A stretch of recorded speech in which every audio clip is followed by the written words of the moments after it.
आई मायेचा सागर ही सत्य आहे कहाणी, पण दुर्लक्षित बापाच्या या व्यथा कुणीतरी जाणी. बाप नसतो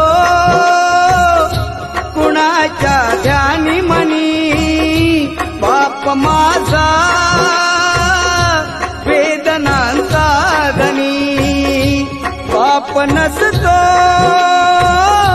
कुणाच्या ध्यानी मनी, बाप माझा वेदनांचा धनी.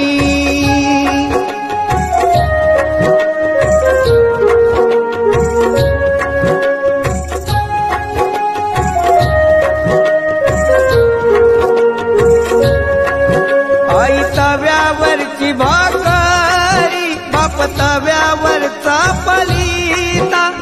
भाकरी करपू नये म्हणून चटके खाई माझा पिता. वेदना किती जरी झाल्या तो कुणाला सांगत नाही, फक्त गरजा परिवाराच्या तो पूर्ण करत राही. दुःख लपवून हसतो वरवरुणी.